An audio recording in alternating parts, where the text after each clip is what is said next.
बड़े से बड़ा सेलिब्रिटी तिरुपति बालाजी जाता है, चाहे काम होने से पहले जाए या बाद में जाए। तो क्या ये सच है कि तिरुपति बालाजी मंदिर जाने से आपकी जिंदगी बदल जाती है? अगर थोड़े नंबर्स की मैं बात कर दूं, आप जान के हैरान हो जाओगे। आज इस टेंपल के पास 3.5 लाख करोड़ से ज्यादा की संपत्ति है। 11,000 करोड़ का सोने का चढ़ावा है। साल का वहां पे 1400 से 1500 करोड़ रुपए इस मंदिर में तो दान आता है। विराट कोहली की अगर हम बात करते हैं, जिंदगी भर में उन्होंने इतना कमाया है। सचिन तेंदुलकर की बात करते हैं, शायद इससे कम कमाया। उतना एक मंदिर हर वर्ष कमा रहा है। एक चीज प्रभु ने हर ग्रंथ में हमको सिखाई, वो क्या सिखाई है? आप जितना देते हो उससे ज्यादा आपके पास आता है, 10 गुना ज्यादा आता है। एक और बात बोली जाती है बालाजी मंदिर की, तिरुपति जी की, कि वहाँ पे समुद्र की लहरों की आवाज आती है। एक और टेंपल है, नरसिंह भगवान के ऊपर है। वहां पे हैरानी की बात यह है, वो वर्ष में सिर्फ एक बार खुलता है। आज तक साइंस भी नहीं समझ पाए। जिस दिन वो थोड़े समय के लिए खोला जाता है, उस दिन शहर का टेम्परेचर 2 से 3 डिग्री बढ़ जाता है। बहुत सारे लोगों को लगता है जो रामायण उन्होंने टीवी में देखी वो सही है, लेकिन वो सही नहीं है। फॉर एग्जाम्पल, लक्ष्मण रेखा की बात करते हैं ना, वाल्मीकि रामायण में कहीं पे उसका लेख ही नहीं है। मैंने भी सुना है कि ये किसी एक ऐसे गांव से आते हैं जो डिस्क्लोज नहीं किया गया। डेली 3 से 5 लाख लड्डू बनते हैं, ऑलमोस्ट इक्वल वेट के होते हैं, सेम टेस्ट होता है। और ये रहस्य आज भी है। लेकिन अब इस रहस्य के ऊपर का भी एक रहस्य बताता हूँ। जो लोग घर बनाने का सोच रहे हो, एक छोटा सा झरना बहता है, वहाँ पे पत्थर से जो भी घर बनाते हैं उनके कुछ साल बाद वैसे घर बन जाते हैं। तिरुपति बालाजी को विश फुलफिलमेंट का मंदिर भी कहा जाता है कि जिसने वहाँ जाकर सच्चे दिल से मन्नत मांग ली वो पूरी होगी ही होगी। तो इसके पीछे क्या लॉजिक है? कृपया आप ये ना सोचे कि बस मैं अगर एक वीआईपी पास निकाल लूंगा या निकाल लूंगी और मैं एक बार दर्शन होगा तो मेरा लाइफ सेट हो जाएगा। आप उधर खड़े और आपके मन में कुछ और चल रहा है, तो ये चीजें नहीं होगी। मैंगलोर की तरफ आप जाइए, वहाँ पे एक जी का मंदिर है। बहुत कम लोगों को पता है। साउथ की सारी टॉप एक्ट्रेस, इनफैक्ट एक समय पे ऐश्वर्या राय, ये खुद जाते थे उन मंदिर में। तिरुपति बालाजी दुनिया का सबसे चमत्कारी मंदिर कहा जाता है। इसके पीछे की कथा क्या है? आप ग्रीक माइथोलॉजी जब पढ़ोगे तो आपको उसमें और हमारे जो पूरी हिस्ट्री में उसमें बहुत समानताएं देखेंगे। वहां पर एक शक्तिशाली इंसान था जो पहाड़ को उठा देता था, उसको हरक्यूलिस कहते थे। वो मैं श्री कृष्ण है। हम एक बार पहले ज्योतिर्लिंग जाते हैं, फिर उसके बाद हम वैष्णो देवी चले जाते हैं, फिर उसके बाद हम इधर जाते हैं, फिर हम उधर जाते हैं। हमारा खुद का कहीं ना कहीं ऐसा लगता है विश्वास डगमगाया हुआ है कि भाई हमने थोड़ी सी एफडी इधर कर दी, थोड़ी इधर कर दी, थोड़ी इधर कर दी, थोड़ी इधर कर दी। भगवान देख लेना, जो भी मान जाएगा लास्ट एफडी में, मतलब उस भगवान ने किया है। हेलो दोस्तों, यूएनआई टॉक शो में एक बार फिर से आपका बहुत बहुत स्वागत है। मैं हूं आपके साथ रुचि कपूर। आज के इस पॉडकास्ट में हम बात करेंगे भारत के सबसे प्रसिद्ध और रहस्यमय मंदिर के बारे में। जी हाँ, मैं बात कर रही हूँ तिरुपति बालाजी की। करोड़ों श्रद्धालु रोज इस मंदिर के दर्शन करने आते हैं, लेकिन आज भी इसके रहस्य, इसकी मान्यताएं लोगों को हैरान करती हैं। इस रहस्यमयी दुनिया को समझने के लिए और उसकी पुरानी कथाओं को जानने के लिए हमने अपने स्टूडियो में आज एक बहुत ही खास गेस्ट को इनवाइट किया है, जिन्हें किसी भी इंट्रोडक्शन की जरूरत ही नहीं है। अभिषेक कर ji, welcome to UNI talk show sir. Thank you so much ji sir, आज मैं ऐसा एक टॉपिक लाई हूँ आपके लिए, जो आप भी जानते हैं कि उनका नाम लेते ही एक अजीब दिव्य दर्शन होने लगते हैं और ऐसा लगता है हम एक रहस्यमयी दुनिया में पहुँच गए हैं। शायद आप समझ पा रहे होंगे, मैं बात कर रही हूँ तिरुपति बालाजी की। It's an honour for me कि आज आप यहाँ हैं और ये सारे व्यूअर्स इस टॉपिक की डिमांड भी कर रहे थे, तो आज हम ले आए हैं। सर, मेरा पहला क्वेश्चन आपसे रहेगा, तिरुपति बालाजी दुनिया का सबसे चमत्कारी मंदिर कहा जाता है, इसके पीछे की कथा क्या है? तो सबसे पहले तो बहुत बहुत शुक्रिया, आपने मुझे आमंत्रित किया यहाँ पे। तो सबसे पहले कहानी तो इनकी काफ़ी बड़ी है, इसको अलग अलग वर्जन में देखा गया है। फॉर एग्जांपल, जब हम तमिलनाडु जाते हैं, तमिलनाडु के अगर हम टेक्स्ट पे देखते हैं तो पता लगता है कि तिरुपति बालाजी मंदिर जो है, इसका इतिहास 1700 वर्ष पुराना है। 1700 ईयर्स से यहाँ पर पूजा चल रही है, यहाँ पर प्रथाएं चल रही हैं। तो मतलब हम बात कर रहे हैं ब्रिटिशर्स के आने के पहले की बात है। राइट। तो कितनी सारी डायनेस्टीज जा चुके हैं, कितने सारे राजघराने, चाहे चोला डायनेस्टी हो गया, चाहे मौर्य डायनेस्टी हो गया, काफ़ी सारी डायनेस्टीज जा चुकी हैं, लेकिन यहाँ पर पूजा चल रही है। अब इसके पीछे जो लोक कथा है, जो लोग कहते हैं कि भाई ये चीज़ है, ये शुरू हुआ था वैकुंठ से। अच्छा। जी। तो ऋषि भृगु, ये एक ऋषि है, बहुत महाऋषि थे, जिनको क्रोध भी आता था। तो एक बार ये वैकुंठ गए, इनको एक बार चेक करना था कि कौन से भगवान हैं जो एकदम हम्बल हैं, जो सबसे अच्छे हैं, जो सबके बारे में सोचते हैं, शक्तिशाली तो हैं, लेकिन उन्हें ये ज्ञात है कि भाई उसके साथ आपके अंदर मॉडेस्टी होनी चाहिए। तो जब ये जाते हैं, वैकुंठ जाते हैं, तो वहां पर श्री विष्णु आराम से अपने आसन में रहते हैं। अब इन्होंने शायद विष्णु जी को पुकारा होता है, पर किसी कारणवश, बिकॉज वो ध्यान में मग्न थे, अलग अलग वर्जन होते, कुछ लोग कहते हैं वो ध्यान में मग्न थे इसलिए वो सुन नहीं पाए। क्रोध में आके इन्होंने अपने पैर विष्णु जी के छाती पे रख दिया। अच्छा। क्रोध पे। अब क्या हो गया कि जैसे इन्होंने छाती पे रखा, तो स्वाभाविक सी बात है, आज किसी मनुष्य के ऊपर आप लात भी मार दें तो वो तो क्रोधित हो जाएगा कि भाई ये क्या कर दिया तुमने, मेरा अपमान कर दिया। आप सीधे छाती पे रख रहे हैं। लेकिन हैरानी की बात ये थी कि श्री विष्णु जी ने, क्योंकि उनकी तो लीलाएं अपरंपार होती हैं, उन्होंने उनके पैरों को अपने हाथों में रखा और उनसे ये स्वभाव से पूछा कि कहीं आपको तो चोट नहीं लग गई, कहीं आपको दर्द तो नहीं हो गया, जिसपे इनका पूरा हृदय परिवर्तन हो गया कि भाई ये कैसे इतने बड़े प्रभु जो संसार के कर्ता हर्ता हैं वो अगर इस प्रकार की चीज हमसे पूछ रहे हैं, कितनी बड़ी बात है। ये चीज तो हो रही थी, लेकिन इसी बीच में कोई दुखी भी हो गया था, और वो थी लक्ष्मी माँ। ओके। लक्ष्मी जी क्योंकि विराजमान होती हैं विष्णु जी के वहीं पे, और उन्हीं के साथ उनकी बीवी है, धन की जो लक्ष्मी है, वो कहीं ना कहीं बड़ी उदास हो गई, क्रोधित हो गई कि किस प्रकार से मेरे पति परमेश्वर जी की अपमान करी गई है, वो भी एक ऋषि द्वारा। और इस चक्कर में वो उस समय पे वैकुंठ छोड़ के चले जाते हैं। अच्छा, लक्ष्मी जी चले जाती है। और माना जाता है धरती पे वैकुंठ से खुद वेंकटेश के रूप में श्री विष्णु जी पधारते हैं। तो सबसे पहले जो ओरिजिन स्टोरीज जो हम कहते हैं वो यहाँ से शुरू होती है। फिर अब ये बात होती है तिरुपति जो तिरुमलाई के इधर है, यहाँ पर इतना ज्यादा धन, बिकॉज आपको पता ही होगा one of the richest temples in the world हम जिसकी बात कर रहे हैं वो है तिरुपति बालाजी। अगर थोड़े नंबर्स की मैं बात कर दूं, आप जान के हैरान हो जाओगे, आज इस टेम्पल के पास 3.5 लाख करोड़ से ज्यादा की संपत्ति है। 11,000 करोड़ का सोने का चढ़ावा है जी। इनके अगर आप बात करें जो संदूक होता है, जो हम बोलते हैं जहां पे दान दक्षिणा की जाती है, साल का वहां पे 1400 से 1500 करोड़ रुपए इस मंदिर में तो दान आता है। हाँ जी, ये तो मैंने भी सुना है कि 300 से 400 करोड़ एवरी मंथ आता है। अब आप हैरानी की बात सोचिए, 1400-1500 करोड़ अगर बेयर मिनिमम हम बोलते हैं, ये सिर्फ पेटी में अगर आ रहा है, वो भी वर्ष में। विराट कोहली की अगर हम बात करते हैं, जिंदगी भर में उन्होंने इतना कमाया है। सचिन तेंदुलकर की बात करते हैं, शायद इससे कम कमाया, उतना एक मंदिर हर वर्ष कमा रहा है। फिक्स डिपॉजिट में 16,500 करोड़ के ऊपर तो मंदिर के नाम पे फिक्स डिपॉजिट किए गए हैं।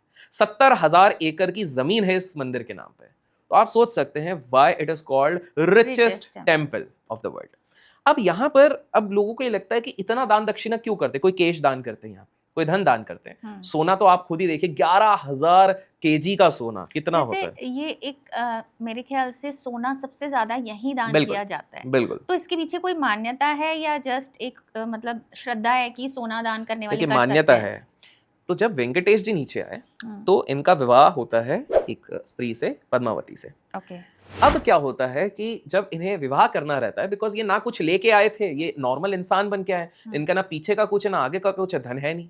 अब विवाह तो भाई भारत में कहीं पर भी आप विवाह करो, धूम धमाके से करना है तो लक्ष्मी तो आपकी लगेगी, पैसा तो लगेगा। तो अब लक्ष्मी कहाँ से आएगी? तो उस समय पे वेंकटेश जी गए कुबेर के पास, जो कहते हैं ना कुबेर का खजाना। अच्छा, ओके। तो कुबेर जी ने कहा कि भाई हम आपको धन देंगे आपकी शादी के लिए धूमधाम से, बिकॉज उस समय की सबसे बड़ी, सृष्टि की सबसे बड़ी शादी ये होने वाली थी। अच्छा जी।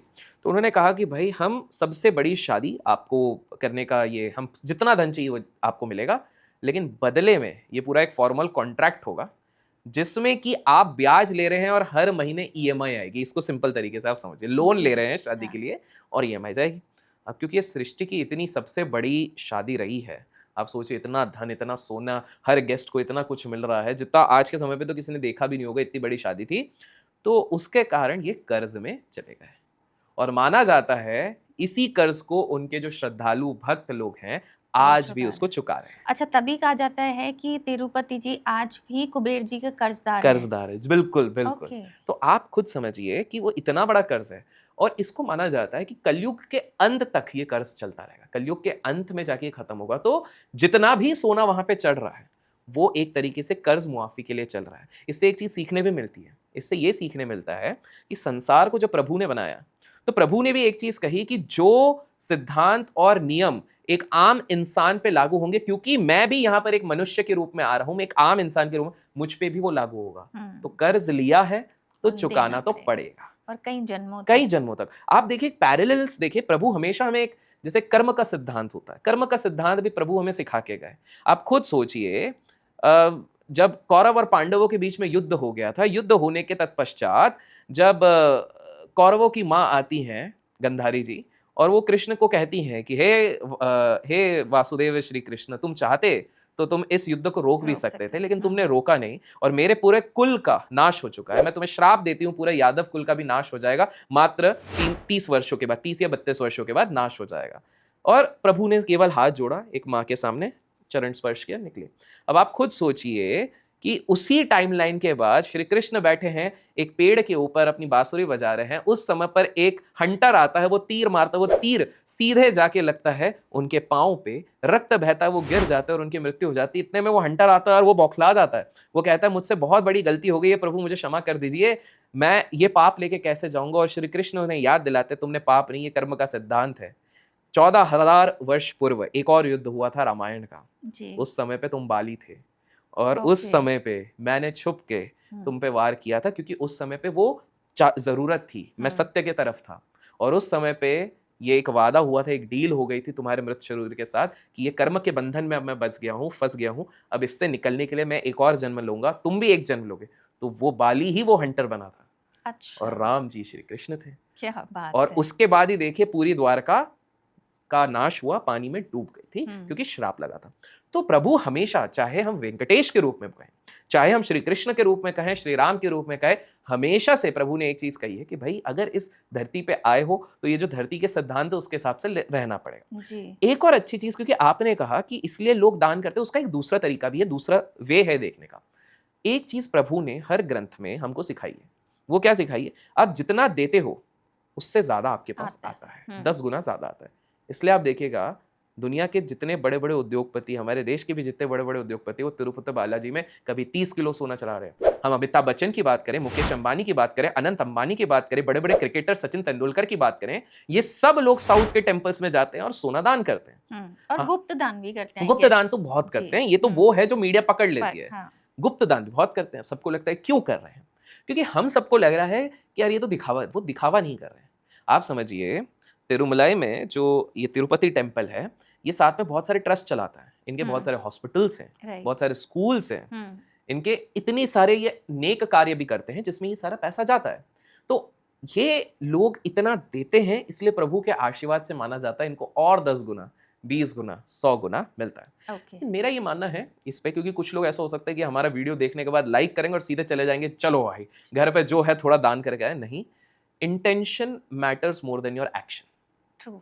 आपका सोच, आपकी स्मृति में क्या चल रहा है, ये बहुत ज्यादा। अभी उदाहरण के तौर पे भगवान का ना एक डेबिट क्रेडिट का बुक ऑटोमेटिकली चल रहा है। हम जब बैठे भी हैं ना, अब एक इंसान होगा, मान लीजिए रास्ते पे जा रहे हैं, वो एक गरीब को देखता है घृणा के भाव से, अरे यार इसके पास तो कपड़े भी नहीं है, ये भी नहीं है, वो भी नहीं है, वो भी नहीं है। लेकिन क्योंकि वो देखता है कि उसके दोस्त ने उसको 100 रुपए दान किए, अब इसको कॉम्प्लेक्स हो जाता है, यार उसने 100 दे दिया, अब मैं 200 दे देता हूँ। अब नॉर्मल इंसान जो देख रहा है वो तो सोचेगा यार 200 दिया, इसको तो बहुत पुण्य मिलेगा। इसको पुण्य नहीं मिलेगा, क्योंकि उसका इंटेंशन गलत था, वो दिखावे के लिए कर रहा था। और वहीं पर उसका जो ये मित्र था वो सच्चे स्वभाव से ये चीज कर रहा था। इसलिए आप देखिए, अगर मैं बिकॉज जब वेंकटेश जी की बात कर रहा हूँ, तो क्योंकि ये जो पूरा चीज होता है इसमें ब्रह्मा विष्णु महेश्वर में विष्णु का बहुत बड़ा रोल आता है, विष्णु जी का। तो विष्णु जी का अगर आप देखिए, उनके जो सुभद्र थे, जो उनके फ्रेंड थे जी, तो वो एक चावल का जो उन्हें तिनका का जो उधार था वो चुकाने के चक्कर में उन्हें पूरी दोस्ती दिखाई कि देखो इसको कैसे दोस्ती।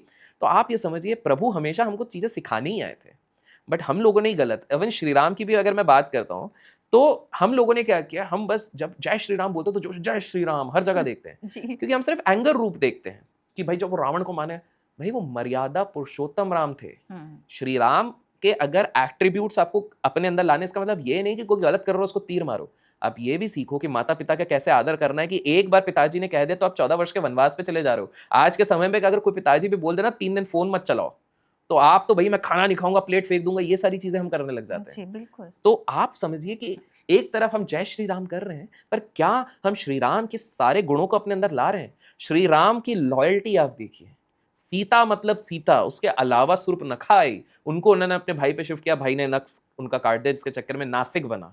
लोगों को पता नहीं है, जहां पर नाक कटी थी इसी के चक्कर में नासिक बना था। जी तो मैंने भी नहीं पढ़ा। जी, तो नाक जहां कटी थी नासिक, इसलिए वहां पे गुफा भी है। हम उस गुफा में भी गए हैं जहां पर पहले वो रहते थे। अब हम क्या होता है, बहुत सारे लोगों ने, थोड़ा सा बस इधर ऐड करके बता देता हूँ, बहुत सारे लोगों को लगता है जो रामायण उन्होंने टीवी में देखी है वो सही है, लेकिन वो सही नहीं है। उसमें बहुत सारी चीजें ऊपर नीचे, फॉर एग्जाम्पल लक्ष्मण रेखा की बात करते हैं ना, वाल्मीकि रामायण में कहीं पे उसका उल्लेख ही नहीं है।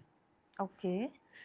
क्या होता है कि ये इंटरप्रिटेशन के ऊपर होता है। और ये तो एक स्लैंग भी बन गया है, लक्ष्मण रेखा खींच दो, उससे आगे नहीं जाना है। तो एक्चुअली में लक्ष्मण रेखा एक एग्जाम्पल है। हाँ। कि भाई आपको अपनी लिमिट पता होनी चाहिए, बट कहानी में वो चीज वाल्मीकि रामायण के हिसाब से है ही नहीं। कि एक रेखा थी फिर एक रावण आया और खींच के ले गया, वैसा नहीं था। तो काफी सारी चीजें हैं जो हम लोगों ने अपने देखिए संस्कृत के लेख है, पुराने लेख हैं, इतने वर्ष पुराने, तो सबने अपने नजरिए से, इसलिए रामायण के, आप रामायण अगर आप थोड़ा बैंकॉक थाईलैंड तरफ जाएंगे तो वहां पे एक अलग वर्जन चलता है। एक वर्जन रामायण का ऐसा चलता है जिसमें सीता जी को तो रावण की बेटी बना दिया गया है, एक जगह ऐसा चलता है जहां पर लवर बना दिया गया है।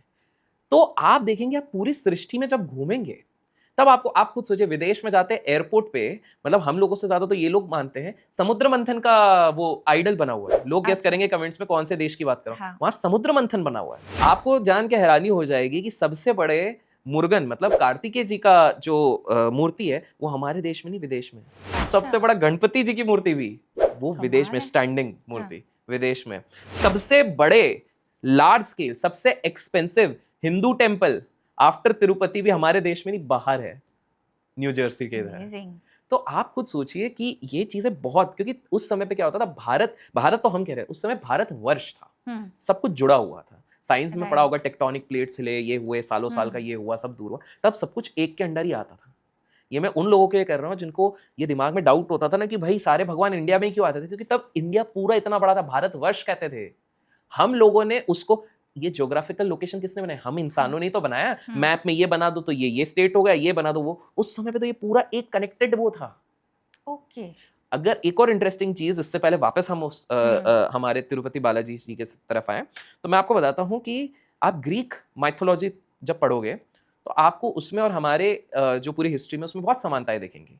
वहां पर एक शक्तिशाली इंसान था जो पहाड़ को उठा देता था, उसको हरक्यूलिस कहते थे। अच्छा, वो मैं श्री कृष्ण है। वहां पर एक ऐसी औरत थी जो नाग का रूप लेती थी और उसके ऊपर 6 नाग के इस तरह से मंडराते रहते थे, उसको मेड्यूसा कहते थे, हमारे इधर शेषनाग हो गए थे। आप वहां पर जाके देखेंगे तो वहां पर जो स्वर्ग के राजा थे ज़्यूस, वो उनके पास एक अस्त्र होता था जो वज्र जैसा होता था, और वो हर जगह तूफान लाते थे, आंधी लाते थे और बारिश लाते थे। देवराज इंद्र हो गए। वहां पर बताया जाते थे कि एक ऐसा लोक है जहां पर मृत्यु के बाद इंसान पहुंचता था, उनके आसपास कुत्ते भी रहते थे, भैंस भी रहते थे, वो जो वहां पर, वो हमारे इधर यमराज हो गए। तो आप सोचोगे कि फिर इतना सारी चीजें कॉमन कैसे निकल रही है। बिकॉज क्या होता था, जब हमारे इधर से, जब बहुत सारे व्यापारी तब शिप से आते थे, तो जब बहुत सारे व्यापारी इधर आते थे तो उन्हें ये नहीं पता होता था कि हमारे लोग इतिहास के बारे में बात कर रहे हैं। उनको लगता था हमारे लोग कहानियों के बारे में बात कर रहे हैं कि एक ऐसा कृष्ण था, क्योंकि एक समय पे तो ये लोग थे, तो इनको लगता था कि ये तो यार ऐसी टाइम पास बातें कर रहे हैं।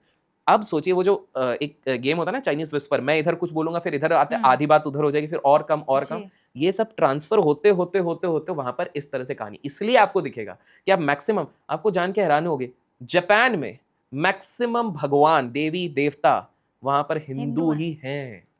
वहां के जो सबसे बड़े देवता हैं, उनकी फोटो अगर आप जाके गूगल पर सर्च करेंगे, वो गणपति जी हैं। ओके। तो आप खुद वहां पर जब जाके देखेंगे तो आपको पता लगेगा, अरे यार ये तो हमारे से कितनी समानताएं हैं। और ये एक और प्रश्न है, जब हम ऑफ कैमरा बात करें तो मैं इसलिए भी पर्यटन करता रहता हूँ, क्योंकि मुझे जान के हैरानी होती है कि हमारा अस्तित्व हम लोग प्रिजर्व नहीं कर पाए उतने अच्छे से जितने अच्छे से ये लोग प्रिजर्व करके रख रहे हैं। तो again coming back to the point, तो ये सारे सिद्धांत यहाँ पर है। अब आपने एक चीज कही थी स्टार्टिंग में कि तिरुपति बालाजी में हम सिर्फ सोना दान करते हैं, सिर्फ सोना नहीं करते हैं, और क्या करते हैं आपके हिसाब से? सोना, कैश और केश। हाँ, ये क्वेश्चन पे मैं आ ही रही थी जी, कि केश दान ये कैसे शुरू हुआ? तो देखिए इसके पीछे भी यहीं पे देखिए सारा कनेक्टेड है। हमने वेंकटेश जी की विवाह करवा दी। अब उस समय में क्या था कि जब वेंकटेश जी इधर धरती पे थे तो उनको एक जगह पे गंज पड़ गया, मतलब यहाँ पे बॉल्डनेस आ गई थी। तो उस समय पे एक राजकुमारी थी, एक गंधर्व राजकुमारी थी। उन्होंने, बिकॉज उनको पता था, नतमस्तक करके अपने केश, जो बहुत उस समय पे गंधर्व स्त्रियों जो राजकुमारी तो बहुत लंबे केश होते थे, उन्होंने वो केश काट के इनको दे दिया कि आप लगा लीजिए। और तब से माना जाता है, आज भी अगर आप जाते हैं, हैरानी की बात है, तिरुपति मंदिर में आप जाते हैं तो वो केश इतने सिल्की, इतने सॉफ्ट, इतने नेचुरल, जितना तो हम दुनिया भर के शैम्पू लगा के भी नहीं कर सकते, वो आपको वहां पे दिखते हैं जी। और वो कहते हैं कि आज भी एज इट इज हैं, इतने कई सौ वर्ष के बाद उलझते नहीं है, खराब नहीं हुए। बिल्कुल, यह आप सोचिए। एक चीज, मेरा एक क्वेश्चन है, वो कहते हैं रियल ह्यूमन हेयर है, बिल्कुल, तो वो विग है या नहीं? देखिए जितना मैंने गुरुओं से बात करी है, उन्होंने ये चीज कही है, वो रियल ही है, वो रियली है। वही केश जो दिया गया था वेंकटेश जी को, वही केश आज भी है, स्मूथ सिल्की। एंड बिकॉज वो दिव्य गुण है, हम मनुष्य के पास वो नहीं, वो दिव्य गुण है, इसलिए वो एकदम दैव्य सुंदरता के साथ एकदम सिल्की, एकदम सॉफ्ट, एकदम नेचुरल है, वो कोई विग नहीं है। देखिए विग वाली कंट्रोवर्सी क्यों आती है, बिकॉज ये सबको पता है और इसी मान्यता के चक्कर में हर कोई वहां पे केश दान करता है as a symbol of respect. पर वो विग वाली चीज इसलिए है बिकॉज यहाँ के सारे बाल बाहर बेचे जाते हैं। इसका भी बड़ा इंटरेस्टिंग किस्सा है।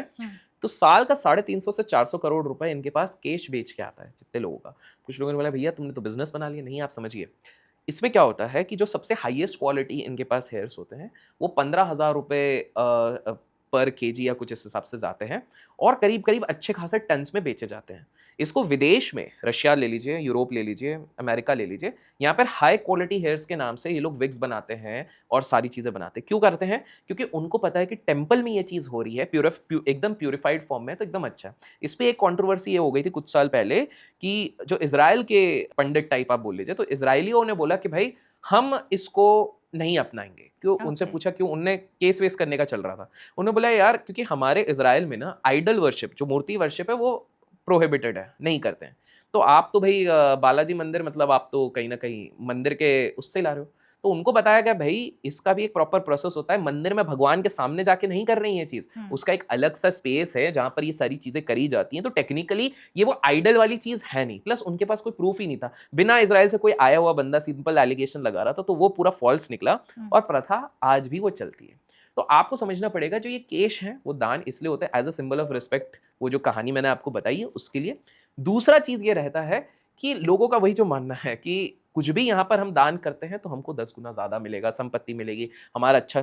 तो कहीं ना कहीं ना बहुत अच्छा रिलेशनशिप बना है ईश्वर और मनुष्य के बीच में, जहां ईश्वर के सिखाई हुई चीजों के मार्ग पे चल रहा है मनुष्य और वो धन भी दे रहा है। अच्छा, अब कुछ लोगों को लगता है कि ये रईसों का मंदिर होगा, कि तिरुपति मंदिर तो रईसों का मंदिर है, टेम्पल है और वीआईपी टिकट्स भी बहुत महंगी हैं। बट अब आपको मैं एक बताऊं, वीआईपी टिकट के बाद भी आपको सामने 1 मिनट खड़े होने मिलता है, 20-25 सेकंड। ये टिकट के बाद भी आपको 18 घंटे लग के भी उतने ही। हाँ। तो यहाँ पर वो पक्षपात नहीं होता है कि प्रभु के सामने आपको ज्यादा। अब ऑब्वियस सी बात है, वीआईपी टिकट्स क्यों बिकती है? वो भी 2-2 3-3 महीने पहले भर जाती हैं। वो इसलिए बिकती है क्योंकि मंदिरों में हर जगह पे ये हो गया, कुछ लोगों का समय इतना ज्यादा उनको कीमती हो गया कि भाई हम पैसा दे के ही वहां पर जल्दी लगना चाहते हैं, इसलिए वो लोग ये चीज करते हैं। पर ये क्या सिर्फ तिरुपति बालाजी में नहीं, ये तो हर मंदिर में, हर मंदिर में। क्या मैं इसके फॉर में हूं? तो मैं सच कहूं नहीं। मैं क्यों नहीं हूं? क्योंकि मुझे लगता है कि भाई प्रभु के पास जा रहे हो, तप कर ही नहीं रहे हो आप अगर कहीं पर भी वीवीआईपी ले ले रहे हो, तो बिना तप के आप अगर पहुंच जा रहे हो, तो एक तरीके से मेरे को लगता है कि आप बिना तप करके भी अगर उम्मीद करते हो कि प्रभु आपको सबसे अच्छा फल दे दे, तो मुझे नहीं पता कि प्रभु कभी ये चीज़ नहीं करते। बिकॉज आपको जैसे मैं एक किस्सा बताता हूँ तिरुपति का, तो वहाँ पर सीन ऐसा हुआ था कि एक गरीब माँ थी, उनके पास बिल्कुल पैसा वैसा नहीं था, बहुत गरीब थी। तो वो 17-18 घंटे लग के बिल्कुल उधर गए। अब जब दान देने का समय था, जब दान पेटी का, तो उन्होंने दिया ऑलमोस्ट 20 रुपया कुछ ऐसा दिया, ठीक है। सामने वाले ने पूछा बस इतना? तो उन्होंने वही बोला कि भाई किसी के लिए 2 लाख बस इतना होता है, मेरे लिए तो ये पूरी जिंदगी है। तो बोले अब कैसे करोगे? तो बोले अब मैंने तो अपना कार्य कर दिया, प्रभु मेरी बेड़ा पार लगाएंगे। तो आप समझ रहे हैं, मतलब बेसिकली काफी सारे लोग, ऐसा कलयुग के युग में कहा जाता है कि इस युग का ये सबसे प्रोमिनेंट मंदिर रहेगा तिरुपति बालाजी। तो लोग वहां का आशीर्वाद लेने के लिए एक ना एक बार अपने लाइफ साइकिल में जाते हैं कि भाई हमने हमारी हाजिरी भर दी है कलयुग में, ये वाली चीज है। तो तिरुपति जो एज ईश्वर है वो कभी पक्षपात नहीं करते हैं इस चीज पे। ये तो हम सोसाइटी वालों ने ही इतने नियम बना लिए हैं, इतनी सारी चीजें बना ली हैं, जिसके चक्कर में वो पक्षपात होती है। अदरवाइज अगर मिरेकल्स की बात करें, जो आपने स्टार्टिंग बोला, मिरेकल्स तो कितने हैं आज भी। अगर आप पीछे वाले साइड पे देखते हो, वो वेट रहता है हमेशा, बिना पानी, बिना किसी चीज के जी। और लोग हैरान होते हैं ये कैसा हो रहा है। सब कुछ ट्राई कर लिया, उसको सोक करने की भी कोशिश करी, तो भी वो वैसा रहता है। वो ये कहा जाता है कि आज भी मूर्ति में, जैसे आपने कहा, वेट रहती है और पसीने भी आते हैं और पंडित थोड़ी थोड़ी देर में उसको वाइप करते हैं। और ये ना बहुत लोग सोच रहे हैं सिर्फ तिरुपति का है। तिरुपति बालाजी में सिर्फ ये नहीं होता, ये बहुत सारे जगहों में आज तक। अगर आप ज्वाला देवी मंदिर में जाते हैं, वहां पर ज्वाला जलता रहता है। ऑयल एंड पेट्रोलियम कंपनी के बड़े बड़े मालिक आके चेक करके गए हैं कि हो सकता है कहीं गैस, क्योंकि हम लोगों का तो काम है पहले डाउट करते हैं फिर विश्वास करते हैं, कहीं गैस होगा, कोई मीथेन होगा, कुछ होगा, कुछ नहीं मिला। वो भी हैरान है कि कैसे हो रहा है। यहाँ पर भी ऐसा ही है, यहाँ पर कुछ दिए हैं वो आज भी निरंतर काल से चल रहे हैं, और ऐसा कहा जाता है कि उन्हीं के समय से वो प्रज्वलित हैं। और ये कहा जाता है ना उसमें तेल डालते हैं, कुछ नहीं डालते और बिल्कुल जल रहा है। बिल्कुल। तो आप केदारनाथ में भी देखिए, जब ठंड के समय पे 6 महीने के लिए मंदिर बंद होता है, अंदर पंडित जी सिर्फ जो लॉ जलती रहती है वो देख के आते हैं, वापस भी आते हैं, अंदर कोई ऑक्सीजन नहीं, कुछ नहीं है, और साइंस कहता है बिना ऑक्सीजन के तो कोई फायर बर्न ही नहीं कर सकता। वापस आके आप दरवाजा खोलते वो जलता रहता है। इनफैक्ट लोग कहते हैं, जो कुछ ट्रैकर्स आसपास से गुजरते हैं वो बोलते हैं कि भैया ठंड में हमको अंदर से आवाजें आती हैं जैसे पूजा पाठ चल रहा है। ऐसे कहते हैं देवी देवता खुद साक्षात आते हैं और केदारनाथ में प्रभु के दर्शन करने के लिए आते हैं, शिव जी के दर्शन। आप अगर भारत में हर जगह पर जाएंगे, इवन अगर आप कर्नाटका साइड जाते हैं या इवन आप साउथ के साइड में जाते हैं, वहां पे जैसे अहोबलम टेम्पल हो गया, नरसिंह भगवान के ऊपर है, एक और टेम्पल है नरसिंह भगवान के ऊपर है, वहां पे हैरानी की बात यह है वो वर्ष में सिर्फ एक बार खुलता है। अच्छा। मतलब उनका दर्शन, मूर्ति का दर्शन एक बार होता है। और हैरानी, आज तक साइंस भी नहीं समझ पाया, जिस दिन वो थोड़े समय के लिए खोला जाता है उस दिन शहर का टेम्परेचर 2 से 3 डिग्री बढ़ जाता है। ओके। और कहा जाता है कि उसको ज्यादा देर खुला नहीं रखा जाता है, थोड़ा बस एक बार दर्शन होता है, बहुत भीड़ आती है, उसके बाद बंद किया जाता है, क्योंकि उसमें कहा जाता है साक्षात नरसिंह भगवान का उग्र रूप है।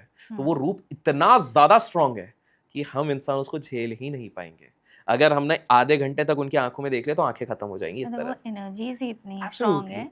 और ये तिरुपति जी के लिए भी कहा जाता है कि उनकी आंखों पे जो पट्टी बंधी रहती है उसकी कॉस्मिक एनर्जीज इतनी हाई है कि नॉर्मल इंसान नहीं देख सकता। आप खुद सोचिए एनर्जीज, जब आप तिरुपति की बात कर रहे हैं, तिरुपति में तो कितनी सारी चीजें हैं जो आज तक, जैसे हमने केश की बात करी तो वो बिल्कुल रियल दिखता है, हमने जो गीले की बात करी, पसीना है, कुछ लोग बोलते हैं उन्हीं का पानी है, सारी चीजें उसकी बात करी, जो आपने आंखों की बात करी, क्योंकि देखिए इवन हम अपने पौराणिक काल में जाते हैं तो हम क्या कहते हैं कि विष्णु जी के, जैसे वो किस्सा भी था, कृष्ण जी ने जब अपना मुंह खोला तो पूरा संसार दिखता है, तो कॉस्मिक वर्ल्ड इज इनसाइड है, प्रभु है वो, तो उन्हीं के अंदर है। तो इसी चक्कर में अब क्या होता है कि हम लोग ना थोड़ा बहुत पढ़ने के बाद सोचते हैं कि हम सबसे स्मार्ट हैं, हम ये सारी चीजें समझ जाएंगे।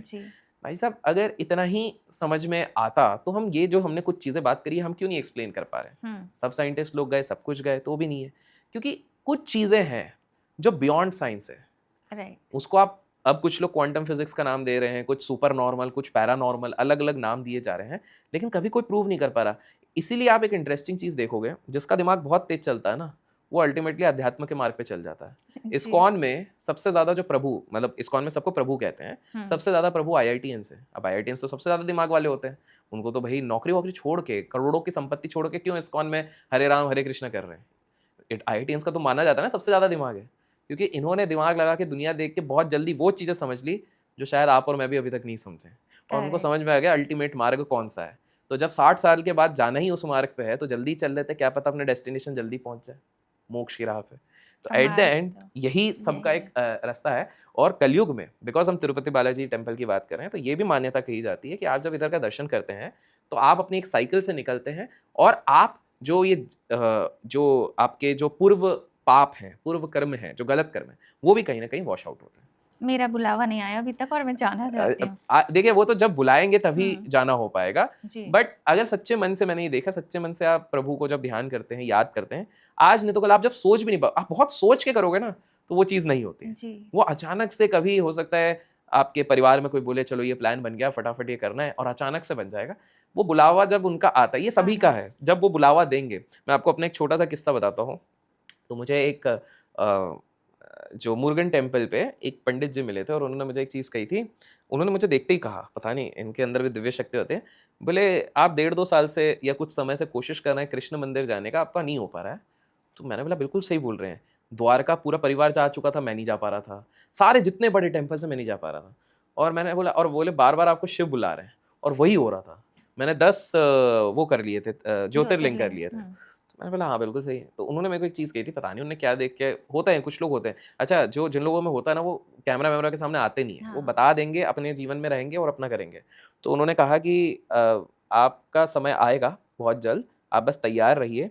और उन्होंने कहा कि भाई आपके जब दिल की एक बहुत बड़ी कामना या प्लान शुरू होने वाला होगा, चाहे वो प्रोफेशनल हो या पर्सनल हो, उस समय पे आपको श्री कृष्ण के दर्शन होंगे। एंड ठीक 1.5-2 साल बाद एक्चुअली क्या हुआ था, मेरे को याद है जनवरी फरवरी में मेरे को इस्कॉन से इन्विटेशन आया था कि आप आइए 2-3 दिन के लिए। मैं नहीं जा पाया। फिर मार्च अप्रैल में आया, मेरा शेड्यूल इतना टाइट चल रहा था, मैं नहीं जा पाया, मैं भूल ही गया था। अक्टूबर में क्या हुआ था कि मैं श्री श्री रविशंकर जी का इंटरव्यू लेने जा रहा था, उधर से बुलावा आया था, आर्ट ऑफ लिविंग जो बैंगलोर में है, तो वहाँ का मैंने डन कर दिया था, और मेरे को उसी समय पे इनका मिला है। मैंने सोचा यार इतने बार आ रहा है, क्या पता प्रभु का इशारा है, देख लेते हैं। तब तक मैं भूल गया था उस समय पे ये वाली चीज़। तो मैंने बोला ठीक है आते हैं। अब सोचिए प्लानिंग ऐसे करी कि इधर साउथ में है, बैंगलोर में आश्रम है, श्री श्री जी का मैं इंटरव्यू करूंगा आज भी मेरे चैनल पे, और वो करके शाम की मैं फ्लाइट लेके सीधे नॉर्थ, मतलब दिल्ली साइड से दिल्ली एयरपोर्ट पे उन लोगों ने मेरे को ड्राइवर भेजा हुआ था और उधर पहुंचना। तब इनका ना सुबह 4:30 बजे 4 बजे से भक्ति आरती शुरू हो जाती थी और मैं रात को लैंड करता था 10 साढ़े 10 बजे और मेरे को उधर पहुंचना था 1 बजे। मुझे अब क्या हुआ कि मैं गया लाउंज में बैठा हुआ हूँ, मैंने ये सोचा कि बाहर का बहुत खाना हो रहा है, आज मैं सिर्फ फल वल खाऊंगा, ठीक है। लेकिन क्या होता है जब अच्छा अच्छा खाना देखते हो तो लालच तो थोड़ा हो जाता है, मैंने फल खा लिया, ठीक है। और मैंने ऐसे मन में बोला प्रभु देख लेना यार बहुत खा रहा हूँ, मैं आज सिर्फ ये खाऊं। अब इंटरेस्टिंग क्या हुआ, जब मेरी फ्लाइट थी रात की कुछ 8:30 बजे की कुछ फ्लाइट थी बैंगलोर से, तो मैं यूजुअली अपने फ़ोन को मतलब फ़ोन की बैटरी कभी भी मैंने आज तक जीवन में लाउंज में चार्ज नहीं करी। उस दिन पता नहीं क्या हुआ, मैंने फ़ोन देखा, मैंने यार फ़ोन में तो सिर्फ 18% है। फिर मैं सोचा इधर आऊँगा, लेट नाइट उधर पहुँचना है, फिर सुबह उठ के 4:30 बजे आरती पे जाना है, पहुँचते-पहुँचते 1:30 बज जाएँगे वहाँ पे ड्राइव करते-करते भी, तो मैं ना चार्ज कर लेता हूँ। अब मैंने क्या किया, मैंने अपना बैग खोला, एक पॉकेट में मेरा जो पावर बैंक होता है, ना पावर बैंक है ना चार्जर है। फिर मेरे को क्या ध्यान आया, जब सिक्योरिटी हो रही है, अगर आपको बैंगलोर एयरपोर्ट आप गए, बैंगलोर एयरपोर्ट बहुत भीड़ रहती है, 30-20 गेट्स हैं। तो वो जब उस गेट से मैं जा रहा था तो ट्रेस में मैंने एक जगह पे अपना ये रखा था, फोन और वो रखा था, दूसरे पे बैग रखा था, और जैसे मैं निकल रहा था तो कुछ फैंस आ गए थे फोटो खींचने के लिए, तो वो सिक्योरिटी ने बोला था थोड़ा साइड हो जाइए क्योंकि अर्चने होती है। तो मैं वो करते करते हो गया, तो मेरा वो वहीं पे रह गया और इस चीज को 1.5-2 घंटे हो गए। लग यार और चार्ज भी करना है, ये भी नहीं है, क्या करें। और मेरा ये था कि जैसे ही अनाउंसमेंट होनी शुरू होगी तब मैं जाऊंगा आखिरी 20-25 मिनट में फटाफट। अब यूजुअली पैनिक होना चाहिए, बट पता नहीं 1 सेकंड के अंदर मेरे अंदर थॉट आया, 10-15 सेकंड होगा कि यार प्रभु बुलाए ना प्रभु देखेंगे, सोचिए, मतलब ये दिमाग में है। और मैं चल चल के जा रहा हूँ, मेरे को भागना चाहिए, मैंने अपना बैग वैग लिया, तो पहली चीज मैं सिर्फ फल ही खा पाया क्योंकि मेरा डिनर मेरे को एंड में लेना था। हाँ। तो पहली चीज हो गई। दूसरी चीज, मैं जब चल चल के जा रहा हूँ तो मेरे को एक पुलिस वाले दिखे, मैंने पुलिस वाले भैया को बोला कृपया करके मेरे को ये दिला दीजिए मेरा फोन वोन। तो उन्होंने बोला अरे क्या सर ऐसा थोड़ी होता, आप कहाँ इतने देर। फिर खुद ही बोले आप डिजी यात्रा वाले, तब डिजी यात्रा तब पॉपुलर भी नहीं है। हाँ, तो बोले आज इसकी सिर्फ 2 ही गेट खुली है। अच्छा। फिर मैंने जैसे ही मैं एक गेट की तरफ जा रहा था, फिर मेरे को देखा उधर ना जो लोग बेंगलोर एयरपोर्ट गए उन्होंने देखा ऊपर एक स्टारबक्स है। और मेरे को ध्यान आया जब एक स्त्री हमारे साथ सेल्फी ले रही थी तो उनके कैमरे पे मैंने देखा था, तो पीछे एकदम इस एंगल पे स्टारबक्स। तो मैं समझ गया। अब मैं आगे गया, मैंने आगे जाके मेरे को देखा, मैं आपको वो फोटो बाद में दिखा भी सकता हूँ, वो मेरे को जाके दिखा मेरा पावर बैंक और फोन रखा है। अब इंटरेस्टिंग चीज सोचिए, मैं साउथ में हूँ, साउथ में सबसे ज्यादा शिव और मुर्गन को माना जाता है। ये एकदम प्रिंटर के सामने रखा है और जस्ट मेरी नजर फोन और उससे पहले किस पे पड़ी पता है, उस प्रिंटर के ऊपर एक मोर का पंख लगा हुआ है और वो प्रिंटर के साथ ये एकदम विजुअलाइज कीजिए वो रथ बन रहा है वैसा। और मैंने बोला अब तो प्रभु बुलाया, अब तो लेके जाएंगे। और मेरे को वहां से मैं तो मुस्कुराते हुए बोला, उन्होंने बोला क्या बता दीजिए कौन सा मॉडल है, मैं भी भूल गया था, अमेजोन में देख के बताया ये मॉडल था सर 2 साल पहले लिया। तो आप सोचिए, और उसके बाद तो और भी किस्से, किसी दिन आप लोगों ने पार्ट 2 बोला तो बताएंगे। तो इस हिसाब से तो वेंकटेश हो गए, कोई भी रूप हो प्रभु को, जब तक बुलावा नहीं देंगे आप नहीं जा सकते। बिल्कुल सही बात है। एक और बात बोली जाती है बालाजी मंदिर की, तिरुपति जी की, कि वहां पे समुद्र की लहरों की आवाज आती है। बिल्कुल बिल्कुल। इनफैक्ट काफी लोग हैरान हैं कि जब वो मूर्ति के समीप जाने की कोशिश करें तो समुद्र की लहरें, और आज तक कभी लॉजिक नहीं निकला है। लेकिन अगेन कॉस्मिक वर्ल्ड को जब हमने ज्वाइन किया है ना, आप इसको नोटिस कीजिए, जब आप उड़ीसा के जगन्नाथपुरी में भी जाते हैं, वहां पर भी मैं मान्यता है कि श्री जगन्नाथ जी की मूर्ति के पास में जब आप कान लगाने की कोशिश करते हैं पंडित, तो उनको भी समुद्र की ये लहरों की आवाज आती है। क्योंकि हम लोगों को तो इतना आगे नहीं जाने दिया जाता। मैं अभी बट पंडितों ने हाँ नहीं। अच्छा आप पूरी गए थे? हाँ जी। रथ यात्रा में गए थे आप? नहीं, रथ यात्रा नहीं, हो गए 6 हाँ, मंथ्स। नॉर्मल को इतना आगे जाने नहीं देंगे, लेकिन पंडितों ने ये चीज कही है। आप कॉमन चीजें देखें, जहां जहां पे साक्षात विष्णु जी का कोई भी स्वरूप है, वहां पर हमेशा ये मान्यता है कि ये सुनी गई है, इस तरह से लहरों की आवाज आती है। तो इवन जगन्नाथपुरी में भी ये चीज कही जाती है कि, और आज तक समझ में नहीं आता। इवन तिरुपति की अगर हम बात करें तो आसपास कोई ऐसा भी नहीं कि इमीडिएट कोई वाटर बॉडी है तिरुमलाई की पहाड़ों पे। पुरी में तो है, पुरी में तो है, चलिए एक बार को मान ले, लेकिन तो भी इतने दूर मंदिर के अंदर कहां से आ रहा है? वो पूरी बीच भी इधर हो गया, वो दूसरी तरफ हो गया। तो हैरान करने वाली ये बात ये भी है कि ये कहां से आती है। बट अगेन इसका कंसेप्ट वही है कि this is the cosmic thing. ये कुछ चीजें हैं जो परे हैं इस दुनिया से, जो हमारे मस्तिष्क में अभी समझ में नहीं आएगी, जिनके रहस्यों को कोई नहीं जानता, कोई नहीं जानता। सब लोगों ने अपनी एक थ्योरी बना दी है कि ये इसके कारण है। बट मुझे लगता है कभी कभार ना एक चीज होती है, उसको कहते हैं सरेंडर। आप उसको एक्सेप्ट करो और सरेंडर कर लो कि हाँ भाई ऐसी चीजें हैं जो शायद हमारा ब्रेन बहुत छोटा सा, आइंस्टाइन ने सबसे ज्यादा यूज किया था 8%, हम लोग आप 3% कर रहे हैं, मैं 2% कर रहा हूँ, तो हम लोग तो कुछ भी यूज नहीं कर रहे। तो मैं 1% अरे नहीं ऐसा कुछ नहीं है। बट आप खुद सोचिए, तो आप ये जो समुद्र की वेव्स की आवाज वही तो बिल्कुल सही है।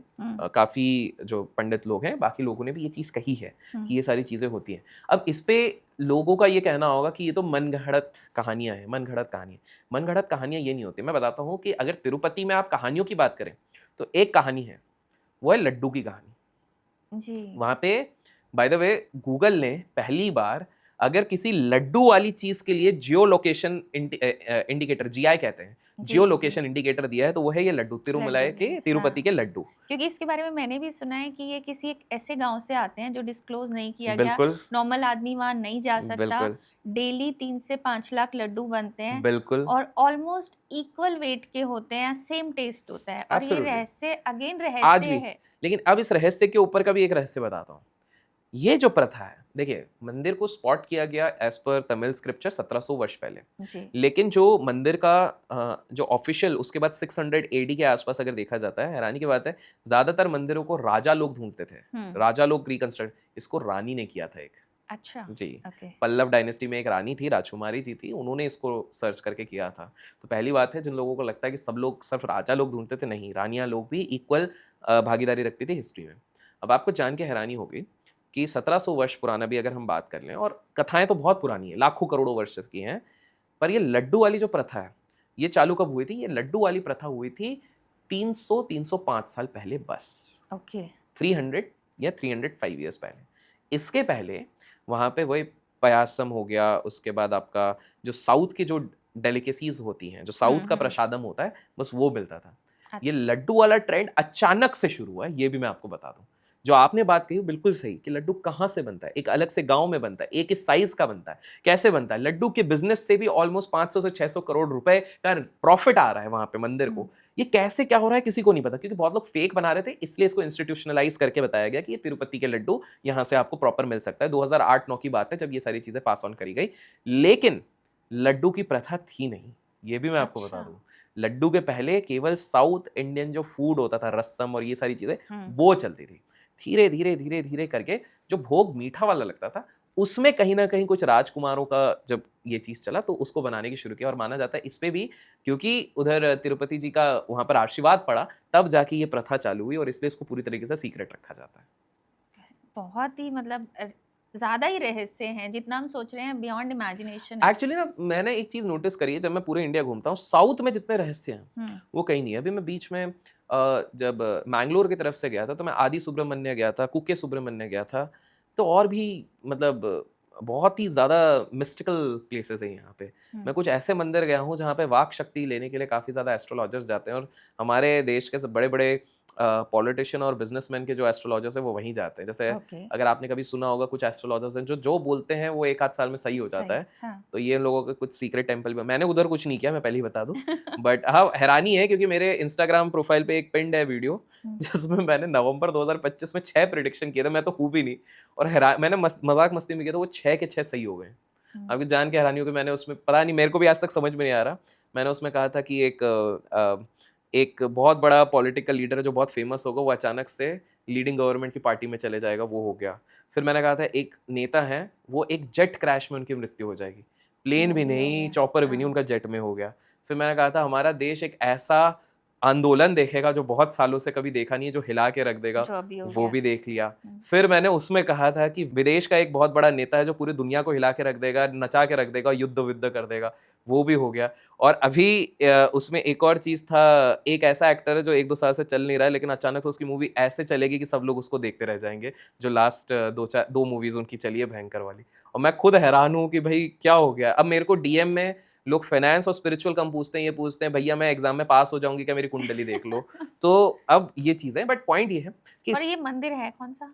मैं वो नाम नहीं बोल सकता हूँ क्योंकि मना किया गया है, तो वो नहीं कह सकते। बट अगर कोई साउथ जाता है, थोड़ा एक्सप्लोर करेगा, तो ये पता करेगा। देखते हैं लोगों में से अगर किसी को पता है। बहुत आइसोलेटेड है, पहाड़ों के बीच में, नेटवर्क भी नहीं आता है वहाँ पे। अच्छा। हाँ, नेटवर्क चले जाता है, मतलब मैं खुद ही था, बट बहुत जंगलों के बीच में, और बहुत बहुत सुंदर है। भीड़ ज्यादा पहुंचती नहीं है। मैं बहुत बार कोशिश करता हूँ कि जो पॉपुलर मंदिर है वो तो मैं ऐसे, क्योंकि पब्लिक डोमेन में बता देता हूँ। नॉर्मल मंदिर इसलिए भी नहीं बताता क्योंकि मैं चाहता हूँ कि कुछ जगह पे तो हमारे पौराणिक चीजें बची हुई हैं, भीड़ जाके मैं उनको सेल्फी स्टेशन नहीं बनाना चाहता हूँ, ये भी एक रीजन है। बट मैं ये कहूंगा मैंगलोर की तरफ आप जाइए, फॉर एग्जाम्पल वहाँ पे एक मुकाम्बिका देवी जी का मंदिर है, बहुत कम लोगों को पता है। साउथ की सारी टॉप एक्ट्रेस, इनफैक्ट एक समय पे ऐश्वर्या राय, ये खुद जाते थे उन मंदिर में, क्योंकि यहाँ पर कहा जाता है ये देवी है रूप और आपके दिमाग, मस्तिष्क, इसकी देवी यहाँ पर विराजमान है। इसमें आदि गुरु शंकराचार्य जी की एक कथा चलती है कि एक बार शंकराचार्य जी ने देवी माँ को प्रसन्न कर लिया था। देवी माँ ने बोला था कि उन्होंने कहा कि आप मेरे साथ चलिए, मेरे को आपको एस्टैब्लिश करना है, मेरे को आपका मंदिर बनाना है साउथ में। देवी माँ ने उनको सिर्फ एक चीज़ कही थी कि ठीक है, मैं तुम्हारे पीछे पीछे चलते रहूंगी, बट तुम जहाँ पलटोगे मैं वहीं पर विराजमान हो जाऊंगी। तो उनके घुंघरू की आवाज़ आ रही थी। अब अचानक से कुछ समय बाद उनके घुंघरू की आवाज़ आना रुक गई थी। तो इतने में आदि गुरु शंकराचार्य जी पीछे पलटे, देवी उधर ही थी, वो वहीं पे अब तो मैं इधर ही रहूंगी। तो अब वहाँ की मान्यता ये है कि फिर उन्होंने रिक्वेस्ट करी कि नहीं, मेरे को तो इधर मंदिर करना था। तो देवी सुबह इधर रहती हैं, शाम को उधर रहती हैं, इस हिसाब से चलता है। फिर जैसे मैं आपको बताऊं कि जब मैं कुके सुब्रमण्य गया था, ये वो मंदिर है जहाँ पे 1990s में जब अमिताभ बच्चन जी बैंकरप्ट हो गए थे, तो सबको लगता है वो सिर्फ तिरुपति आए थे, नहीं, वो कुके सुब्रमण्य भी गए थे। अच्छा। और कहा जाता है उसके बाद से उनका नसीब ही बदल गया, उनको केबीसी मिल गया और वो कर्जे से बाहर आ गए। वो तो देखा ही है। और कुछ लोग कहते हैं नीलम पहन लिया, कुछ लोग बहुत सारे, सबने अलग अलग बोला, लेकिन ये उनके लोकल्स नहीं बताया था कि वो उधर आए थे। इंटरेस्टिंगली एक बहुत बड़ी एक्ट्रेस है जिन्होंने एक एक्टर से शादी करी थी, उनका पुत्र नहीं हो रहा था, तो वो वहाँ पे गई थी अभी 2-3 साल पहले, और कहते हैं कि उसके बाद उनका पुत्र की प्राप्ति हो गई उनको। काफ़ी फेमस एक्ट्रेस हैं, अक्षय कुमार के साथ काफ़ी मूवीज़ करी हैं, बहुत सारी मूवीज़ अभी भी बहुत सारी मूवीज़ करी हुई हैं, तो वो गए। फिर उसके बाद बड़े बड़े एक्टर्स, अच्छा, और इंटरेस्टिंगली विजय थालापति जी जब चीफ मिनिस्टर बने, मेरे को आज भी डेट याद है, 11 या 12 तारीख थी उसके नेक्स्ट मंथ की, वो भी ये मंदिर गए हैं। अच्छा।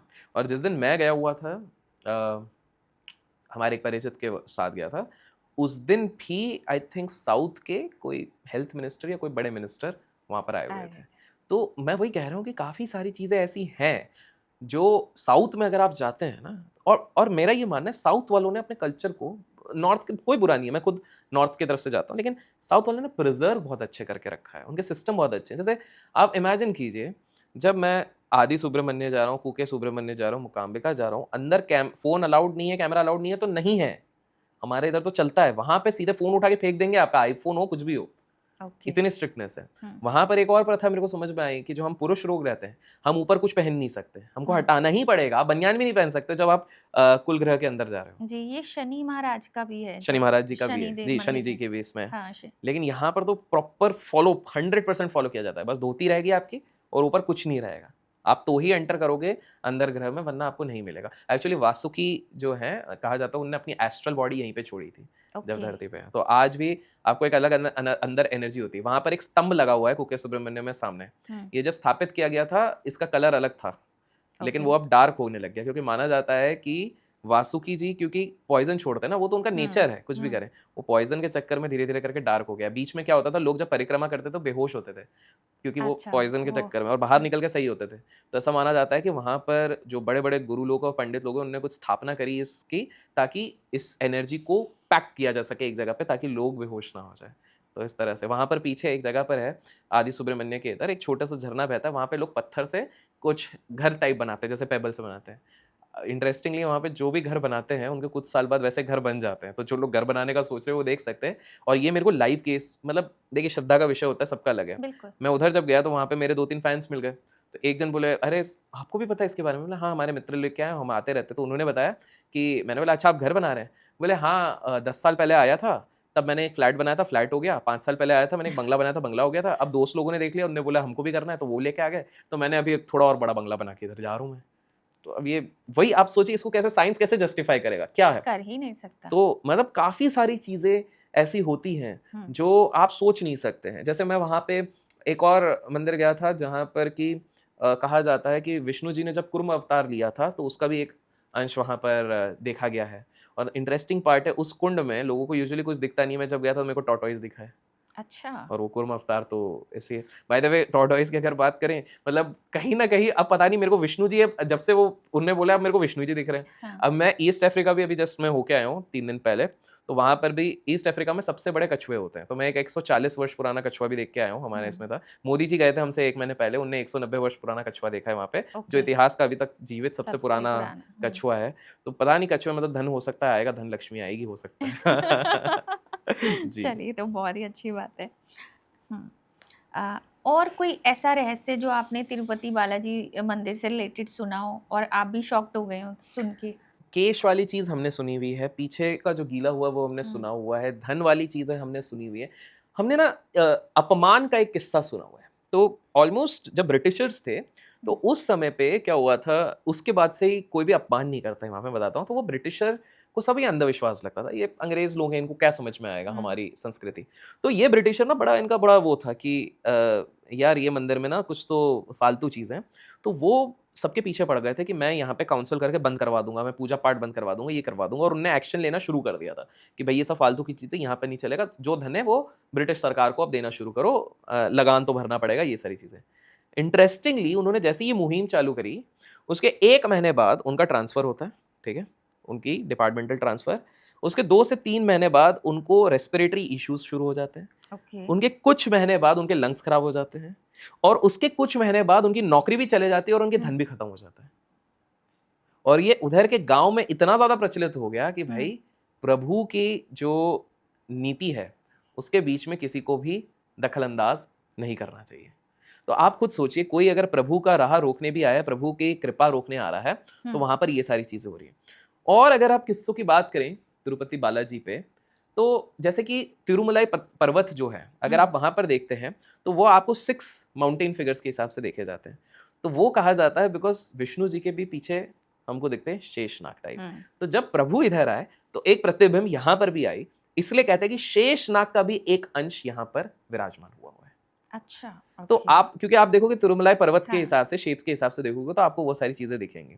तो आप मोटा मोटी अगर आप देखते हैं तो रहस्य से भरी दुनिया है पूरी तिरुपति बालाजी की। अच्छा, तिरुपति बालाजी को विश फुलफिलमेंट का मंदिर भी कहा जाता है कि जिसने वहां जाकर सच्चे दिल से मन्नत मांग ली वो पूरी होगी ही होगी। तो इसके पीछे क्या लॉजिक है? क्योंकि कुछ लोगों ने बोला है शायद वेस्ट की डायरेक्शन में है, तो ऐसे तो कोई भी मंदिर बनाया जा सकता है, बहुत सारी कथाएं सुनी है।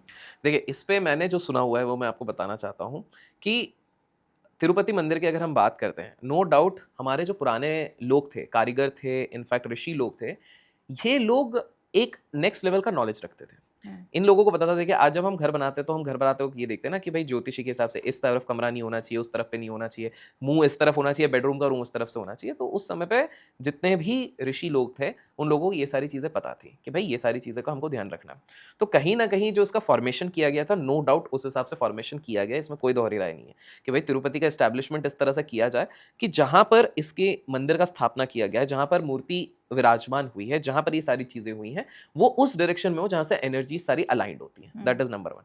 दूसरी चीज मैं आपको बता दूं कि यहां पर जो विश फुलफिलमेंट वाली चीज है, इस पे लोग सबसे ज्यादा विश्वास इसलिए करने लग गए, होता ये पहले से था, ये 1700 वर्ष से देखा जा रहा था कि लोग अगर सच्चे मन से जाते हैं प्रभु उनकी इच्छा पूरी करते हैं। लेकिन विश्वास लोगों को तब होने लग गया जब इन्होंने बड़े बड़े उद्योगपतियों को वहां पर जाते हुए देखा। सच्चाई तो ये है, जब मेन स्ट्रीम मीडिया कवर करने लगे कि इतने बड़े नेता, इतने बड़े उद्योगपति, इतने बड़े इंडस्ट्रियलिस्ट उधर जा रहे हैं, और लोगों ने साक्षात देखा है किस प्रकार से इन लोगों की लाइफस्टाइल चेंज हुई है। इवन बड़े बड़े बॉलीवुड एक्टर्स, एक्ट्रेस, क्रिकेटर्स जब यहाँ पर जाने लग गए तब इन लोगों को विश्वास होने लग गया। अब अगर आप मेरा पर्सनल बोलेंगे कि क्या पर्सनल ऐसा एक्सपीरियंस रहा है कि जाते ही बहुत सारी चीजें हो जाएंगी, पहली बात तो मेरी एक आदत है, मैं ईश्वर के सामने जाके ज्यादा कुछ मांगता नहीं हूँ, ऑलरेडी भगवान दे ही देते हैं, तो उसका कुछ नहीं है। मैं बस ये कोशिश करता हूँ कि भाई सब लोग खुश रहें और उतना मैं काबिल बनूं कि बाकियों के लिए सेवा कर सकूं, दैट्स इट। तो मेरा पर्सनल एक्सपीरियंस वैसा वाला नहीं रहा है कि भाई मैं उधर गया और मैंने कोई बड़ी गाड़ी मांगी, बड़ा बंगला मांगा, वो हो गया, क्योंकि मैंने वो मांगा ही नहीं है। लेकिन जो पहचान वालों में से कुछ लोगों से मैंने जब वार्तालाप करी है कि क्या आपके लाइफ में कुछ चेंजेस आए हैं, तो उन्हें बोला है कि भाई, उन्होंने एक वर्ड यूज किया हुआ है कि भाई फिजिकल रेलम में चेंज नहीं आया, मेंटल लेवल पे, स्पिरिचुअल लेवल पे चेंज आया। इसको अगर मैं उदाहरण के उससे बताऊं तो फॉर एग्जांपल एक पहचान वाले थे, तो उनका एक लोन था जो बहुत उनके ऊपर भारी पड़ रहा था कि भाई कुछ भी कर लो ये चीज़ हो नहीं रही है, कुछ ना कुछ मुसीबतें आ रही थी इस चीज़ के। उन्होंने तिरुपति में दर्शन करा, उन्होंने सारी चीज़ें करी, वो वहाँ से आए, अचानक से उनकी एक प्रॉपर्टी लॉकड इन थी जो एक डिस्प्यूट पे अटकी हुई थी बहुत सालों से, पता नहीं अचानक से वो रिलीज हो गई। उन्होंने वो प्रॉपर्टी बेची, उस प्रॉपर्टी को बेचने के बाद उनके पास 7 करोड़ आया, 5 करोड़ का लोन था और 5 करोड़ का लोन उनका निकल गया। तो आप समझ रहे हैं कि ऑटोमेटिक कुछ होता है यूनिवर्स का। मेरा ये मानना है कि जितने भी आज के समय पे हम बड़े लोग देख रहे हैं किसी भी फील्ड में, इन्होंने ना कुछ स्पिरिचुअल चीजों की, जैसे मान लो उनके पास चाबी आ गई, उन्होंने वो चाबी से ताला खोज के खोल लिया है, जिसके चक्कर में उनके पास सारी चीजें आ जा रही हैं। हम लोगों के पास चाबी है, हम बस ढूंढ रहे हैं ताला किधर है कि एक बार हम खोल लें तो वो पेंडोरा बॉक्स खुले और हमारे पास आ जाए। तो कोई उसके लिए ध्यान मार्ग से जा रहा है, कोई ज्ञान मार्ग से जा रहा है, कोई भक्ति मार्ग से जा रहा है, और कोई जा रहा है कि भाई मेरे को जो मार्ग मिल जाए मैं वहां से खुश हूं। अब इसमें मेरा एक्सपीरियंस जो कहता है वो ये कहता है कि जितने लोग ध्यान मार्ग से जाते हैं वो तो अच्छा मार्ग है, आप ध्यान साधना करते हैं, काफ़ी गुरु लोग करते हैं, पंडित लोग करते हैं, काफ़ी सारे ऋषि भी और आश्रम भी यही सिखाते हैं।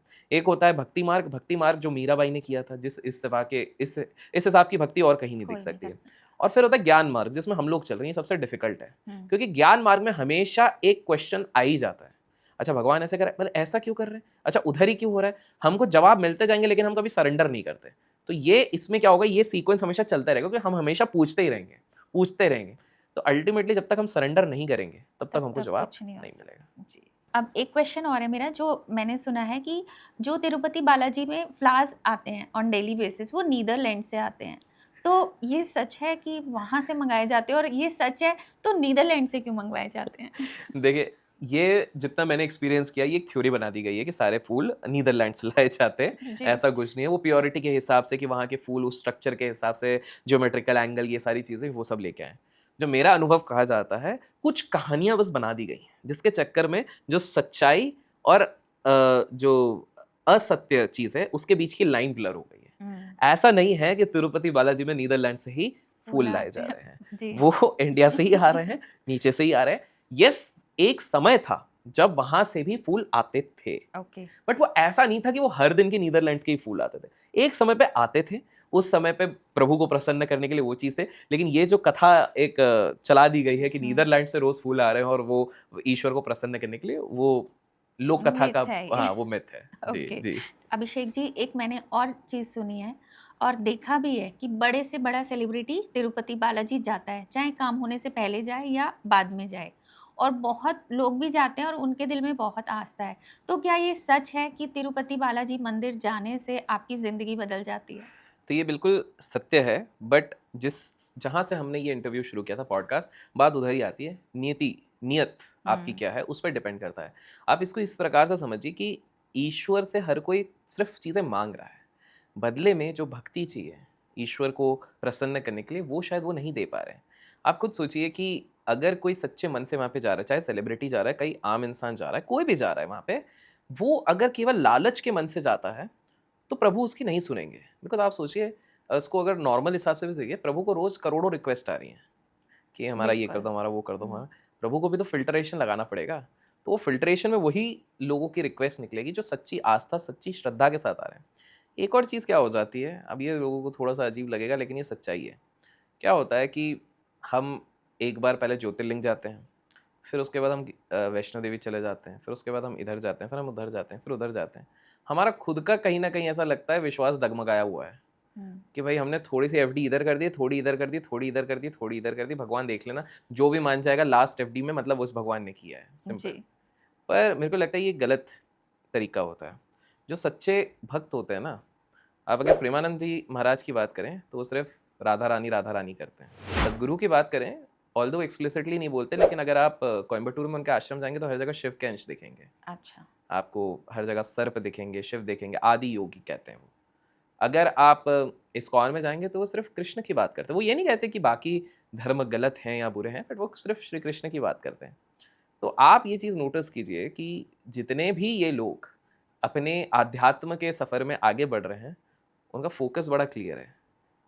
प्रेमानंद जी महाराज पहले शिव जी के ही भक्त थे, लेकिन जब उनके साथ काफ़ी किस्से हुए, बनारस में थे, उनको अचानक से राधा रानी का जहन में बात आई। फिर एक नुक्कड़ नाटक चलता था जो श्री कृष्ण जी के बारे में बता रहे थे, नाटक करते थे, उनको बड़ी प्रसन्नता हुई, जिसके चक्कर में वो वृंदावन पहुंचा। वृंदावन में जाके उनके आंखों से जब पानी आया, उनको रियलाइज़ हुआ कि भाई राधा रानी के लिए मेरे को अपना जीवन समर्पित करना है।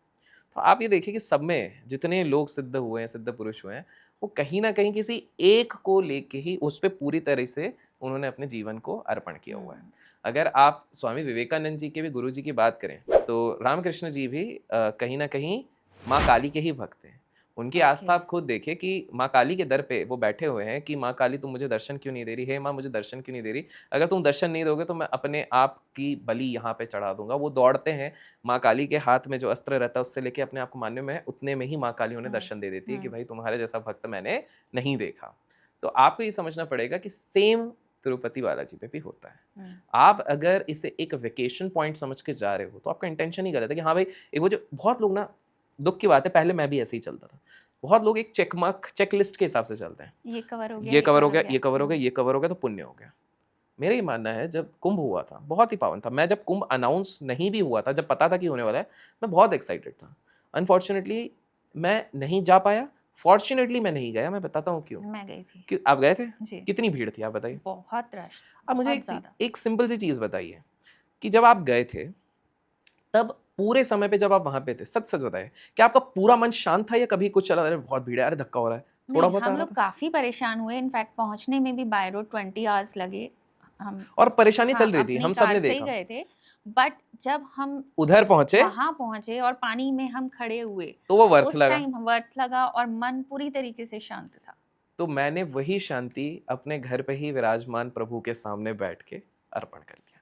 तो देखने का नजरिया ये है, आप तो एक सही इंटेंशन के साथ पहुंचे, बट बहुत सारे लोग हैं धक्का, अरे यार कितना, अरे यार, अरे ये, अरे वो, और वो उधर जाके भी शांत नहीं हो पाए होंगे जब देखा होगा। क्योंकि वहाँ बहुत धक्का मुक्की चल रही थी, एग्जैक्टली। इनफैक्ट हम भी बहुत मुश्किल ही पहुंचे थे। तो मेरा वही कहना है कि अगर आपका माइंड सही में इतना स्ट्रांग है कि एट द एंड मेरे को उधर पहुंच के करना है, तो वो तो बात अलग है। लेकिन मैक्सिमम लोग बस एक चेकलिस्ट बना के चल रहे हैं कि बस मेरे को इधर जाना है, को इधर जाना है, अच्छा एक रथ यात्रा करना है, एक ये करना है, एक वो करना है। आपको वैसे आशीर्वाद नहीं मिलने वाला है। बिल्कुल। आज हम आर्टिफिशियल इंटेलिजेंस की बात कर रहे हैं, प्रभु के पास एंशिएंट इंटेलिजेंस है राइट। जो हम सबके परे है। उनको सब कुछ पता है। आप जो सोच रहे हैं, हम जो वार्तालाप कर रहे हैं, वो पता है। हम दुनिया के सामने कुछ भी मुखौटा पहन सकते हैं, बट उन्हें सब पता है आप कितने सच्चे और आप कितने झूठे हो। सिंपल सा है। लोग चाहे कुछ भी कहें, आप जितने भी संत लोगों को देखिए, हर बड़े संत को बहुत सारी आलोचनाओं का झेलना पड़ा है। सब लोगों ने इनको पहले गलत बोला, उनके जाने के बाद सबने कहा कि यार ये तो बहुत बड़े इंसान थे, बढ़िया इंसान थे, बहुत अच्छे संत थे। ये सब ने, क्योंकि उनके ऊपर प्रभु की कृपा रहती है। तो सेम तिरुपति जाके क्या चमत्कार होते हैं? चमत्कार होते हैं अगर आप दिल से चाहते हैं, आपका मस्तिष्क साफ है, अगर आपका इंटेंशन साफ है, तब जाके ये सारी चीजें होती हैं। अगर आप ये सारी चीजों में क्लियर नहीं है, तो कृपया आप ये ना सोचें कि बस मैं अगर एक वीआईपी पास निकाल लूंगा या निकाल लूंगी और मैं एक बार दर्शन हो गए तो मेरा लाइफ सेट हो जाएगा। आप उधर खड़े और आपके मन में कुछ और चल रहा है, तो ये चीजें नहीं होंगी। और इसके लिए मैं कहूंगा, देखिए, आप इसको जाते जाते मैं इसको ऐसा कहूंगा कि जैसे जब इंसान इंजीनियरिंग करता है तो पहले स्कूल जाता है, फिर कॉलेज जाता है, आईआईटी की तैयारी करता है, फिर आईआईटी जाता है, फिर वो करता है, तो पड़ाव होते हैं। अब इसको पड़ाव समझिए।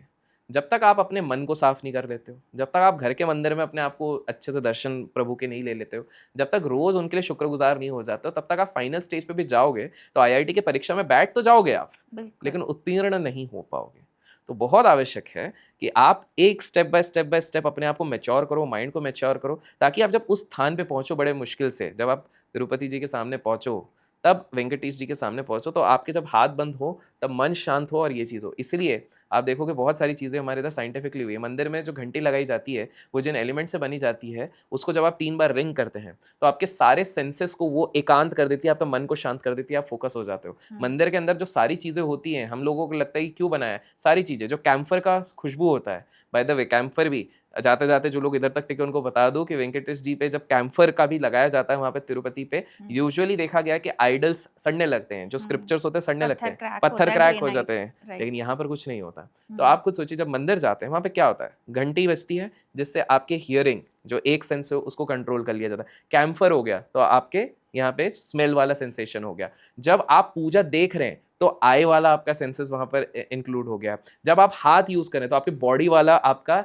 सेंसेस यूज हो गया। और जब आप उसके साथ साथ जप कर रहे हैं तो आपके वोकल सेंसेस यूज हो गए। आप बेसिकली अपने सारे सेंसेस लगा रहे हैं, फोकस कर रहे हैं प्रभु के पास। बट हम लॉजिक ही नहीं समझ पाए कि हम ये चीज क्यों कर रहे हैं। इस पे भी लॉजिक था। जब घंटी बजाते हैं तो वो जिस वाइब्रेशन पे बजता है, क्योंकि वो मिक्स होता है, कॉपर का होता है, कई जगह गोल्ड का होता है, उसका जो वाइब्रेशन होता है वो माइंड को थीटा स्टेट पे ले जाता है। अगर आप किसी मेडिटेटर से बात करें या लॉ ऑफ अट्रैक्शन कोच से बात करें तो बोलते हैं थीटा स्टेट वो होता है जिससे कि आप अट्रैक्शन करना शुरू करते हैं। तो प्रभु को अगर अट्रैक्ट करना है तो आपको पहले वो थीटा स्टेट में आना पड़ता है। इसलिए लोग घंटी बजाते थे। हम लोग शौक के लिए, चलो बेटा एक बार घंटी बजा दो, हमको पता ही नहीं हम क्यों ये वाली चीज कर रहे हैं। तो ये सारी चीजें सब कुछ सुपर साइंस है। इट्स जस्ट दैट हमने कभी, जैसे ब्राह्मणों में आपने देखो कि जनेऊ पहनते हैं। अब बहुत सारे, अगर जो ब्राह्मण ये देख रहे हैं उनको पता होगा, जनेऊ को जब वॉशरूम जाते हैं तो कान पे लपेटते हैं। लोगों को लगता है कि भाई ये प्रथा है, किसी ने पूछा नहीं। ये इसलिए था क्योंकि ये एक सेक्रेट थ्रेड होता है। पहले के जमाने में लोग खेतों में जाते थे वॉशरूम, तो जब आप नीचे बैठते हैं तो वो गलत जगहों पे टच ना हो जाए, उससे वो मात हो जाता है, इसलिए वो कान में। लेकिन लोग बिना सोचे समझे बस फॉलो करते जा रहे हैं, फॉलो करते जा रहे हैं। जैसे शनि मंदिर में बहुत कंट्रोवर्सी हो जाती है इस चीज पे कि शनि मंदिर में महिलाओं को क्यों नहीं अलाउ किया जाता है, सिर्फ पुरुष को क्यों अलाउ किया जाता है। क्योंकि हो सकता है एक साइंटिफिक तरीका है, जो मेल बॉडी होता है और एक फीमेल बॉडी होता है, फीमेल बॉडी थोड़ा डेलिकेट होता है, ठीक है। मेल बॉडी फिजिकली रिफ्लेक्सेस उनके स्ट्रांग होते हैं। मैं ऐसा नहीं कह रहा हूँ कि सबके ऐसा है, बस एक जनरल स्टेटमेंट है। तब आप समझिए कि उस समय पे स्त्री जब जाती है तो स्त्री के जो पार्ट्स होते हैं वो डेलिकेट होते हैं और शनि मंदिर में तेल चढ़ता है, अगर वो स्लिप हो जाते हैं तो उनके काफी जो इंपॉर्टेंट ऑर्गन्स होते हैं वो डैमेज हो सकता है, जिससे कि जो सृष्टि का साइकिल होता है वो भी रुक सकता है उनके थ्रू। तो बचाने के लिए, लेकिन इसको लोगों ने एक दूसरे तरफ से, क्योंकि हम हर चीज में पॉलिटिक्स ले आते हैं कि इस चीज अरे नहीं ये क्यों किया, क्योंकि आप सोचिए कि एक स्त्री को अगर गलत जगहों पे लग जाएगी तो कितने सारे प्रोसेसेस रुक जाएंगे। तो संसार में स्त्री को भी भगवान ने एक रूप में लाया है फॉर सर्टेन रीजन। तो ये इसलिए ये बहुत पहले से चीजें सोच के रखी गई हैं। और एक चीज आप देखें, हम लोग मंदिर में जाते हैं, मंदिर में हम अगरबत्ती जलाते हैं, तब तो भगवान को हम याद कर रहे हैं, लेकिन मंदिर के अगरबत्ती जलाने के बाद वो जो पैकेट जिसमें कभी गणेश जी की फोटो रहती है, कभी दुर्गा जी की फोटो रहती है, उसको हम सड़क पे फेंकते हैं और चल के चलते हैं। एक तरह से तो आप भगवान के ऊपर पैर लगा रहे हैं। क्या ये सही है? ये भी गलत है। तो पॉइंट ये है कि अगर आप सवाल पूछ रहे हो, सही सवाल पूछोगे और उसके अंदर आप जब जाने लगोगे तो आपको समझ में आएगा सारी चीजें सोच समझ कर बनाई गई हैं। सारी चीजों के पीछे मेगा साइंस था, जो साइंस हम सोच भी नहीं पा रहे, वो सारी चीजें थी। और सेम आज जब हमने तिरुपति जी की बात करी है तो there is a cosmic world, जो अब नासा भी बोल चुका है। कॉस्मिक वर्ल्ड की छवि उनकी आंखों में हमको दिखती है। कॉस्मिक वर्ल्ड की छवि हमें कहीं ना कहीं जगन्नाथपुरी में भी दिखती है, और भी विष्णु मंदिरों में जो प्रोमिनेंट है वहां पे दिखती है। जब हम केश की बात करते हैं तो आज लोग ये क्या कहते हैं कि हम अगर सेलुलर ग्रोथ, जो सेल्स होते हैं उसकी ग्रोथ को एकदम स्लो कर दें या रोक देना तो हमारी एजिंग होनी बंद हो जाएगी। और विदेश में कुछ लोग काम कर रहे हैं, एक ब्रायन जॉनसन करके था, लेकिन उनके एक्सपेरिमेंट थोड़े फेल हो गए, लेकिन ये साइंटिफिकली है। क्योंकि गुरु लोग, जो पंडित लोग होते हैं या जो ध्यान करते हैं, उनकी उम्र क्यों बढ़ जाती है? क्योंकि वो सबसे धीरे सांस लेते हैं। एक कछुआ सबसे धीरे सांस लेता है, इसलिए सबसे ज्यादा जीता है। एक मच्छर सबसे तेज सांस लेता है, वो जल्दी मरता है। एक चूहा सबसे तेज सांस लेता है, उसकी उम्र कम होती है। जितने धीरे आप सांस लेते हो उतनी ज्यादा आपकी उम्र बढ़ जाती है। तो आप इसलिए देखिए, हम जब पैनिक में होते हैं हमारी सांस बहुत तेज हो जाती है, टेंशन में होता है, गुस्से में तेज हो जाती है। लेकिन ऋषि लोगों को, एक्चुअल ऋषि लोग बिल्कुल शांत रहते हैं, ध्यान रहते हैं, इसलिए उनकी उम्र बढ़ जाती है। तो ब्रीदिंग से, तो आप सेलुलर ग्रोथ को अगर स्लो कर दो तो अगर आपकी लॉन्जेविटी, आपके सारे ऑर्गन रह सकते हैं। अगर सेलुलर ग्रोथ को रोक ही दो कि सेल आपके यहीं पे स्टेबल हो गए, तो फिर तो वो चीज कभी मर नहीं सकती, उसको अमरता कहते हैं। जो हम बाल की बात करें, हो सकता है साइंटिफिकली उस लेवल पे ये चीज हो चुकी है कि भाई वो चीज हमेशा जिंदा रहेगी, क्योंकि वहां पे सेलुलर ग्रोथ को स्लो कर दिया गया। तो देखने के नजरिए बहुत अलग हो सकते हैं। रामायण को भी आप अलग नजर से देख सकते हो। रामायण में लोग कहते हैं कि टीवी में हम देखते हैं राम जी ऐसा तीर उठाते हैं, आंख बंद करते हैं, छोड़ते हैं, और रावण भी ये करते हैं। वो क्या है? वो मिसाइल, पासवर्ड इनेबल्ड मिसाइल्स हैं कि आप संस्कृत में मंत्र बोलते हैं तभी जाके वो चीज छूटती है। आज हमारे मिसाइल भी ऐसे चल रहे हैं, पासवर्ड डालो तभी चलते हैं। आप उधर आप टेक्स्ट पढ़ते हैं वाल्मीकि जी के रामायण में तो पता चलता है। इवन महाभारत में जब पढ़ते हैं तो आपको पता लगता है एक जगह पर एक ऐसा अस्त्र गिरा जहां पर 12 साल तक कुश्तियां, बीमार पैदा होती हैं, कुछ भी होती है। ब्रह्मास्त्र, एटॉमिक बम, न्यूक्लियर बम भी तो यही चीजें कर रही हैं। तो सारी चीजें हैं वहीं कनेक्टेड है। और इसलिए अब मैं एक फाइनल चीज आपकी करेक्ट कर दूंगा, ये सब माइथोलॉजी नहीं, ये हमारा इतिहास है, हिस्ट्री। इसीलिए जब आप रामायण पढ़ते हैं तो उसमें पहले लिखा ये है इतिहास, as it is narrated as it is। और इसके अब अंश और प्रूफ मिल गए। नासा ने सैटेलाइट से बताया हुआ है कि भाई राम सेतु का ब्रिज बना हुआ है। अगर आप जाते हैं on various south Asian countries तो वहां पर आपको दिखता है ये सारी चीजें हैं। तो इस सबका प्रूफ है, और लोग कहेंगे पार्ट 2 तो हम उसमें बताएंगे। बिल्कुल बिल्कुल। मुझे लगता है आज मैं तो एक अलग ही स्पिरिचुअल वर्ल्ड में चली गई हूँ। अभिषेक जी, आपने इतने भक्ति भाव से चीज़ें बताई हैं, मेरा दिमाग काम करना बंद हो गया। शायद बहुत सारे क्वेश्चन मेरे और थे जो मैं नहीं पूछ पाई। स्टिल वही बात है कि अगर हमारे व्यूअर्स चाहेंगे सेकंड पार्ट लेकर आएँ तो आप अपने क्वेश्चंस हमें ज़रूर कमेंट सेक्शन में बताइएगा, हम ज़रूर सेकंड पार्ट लेकर आएंगे। तो आज आने के लिए और इतनी सुंदर बातों को इतनी सुंदर तरीके से बताने के लिए आपका बहुत बहुत धन्यवाद। बहुत बहुत धन्यवाद, आपने मुझे आमंत्रित किया। आशा करता हूँ लोगों को पसंद आया जी। आई होप हमारे व्यूअर्स को भी बहुत पसंद आया होगा। आज का एपिसोड बहुत ही भक्तिमय रहा है, और अपनी हाजिरी लगाने के लिए जिस भी भगवान में आप विश्वास करते हैं ज़रूर कमेंट सेक्शन में लिखिएगा। चाहे हर हर महादेव, जय बालाजी, जिस भगवान में आप विश्वास करते हैं आपकी हाजिरी ज़रूर लगेगी। मिलते हैं जल्दी ही एक नए एपिसोड में, तब तक के लिए बहुत बहुत शुक्रिया।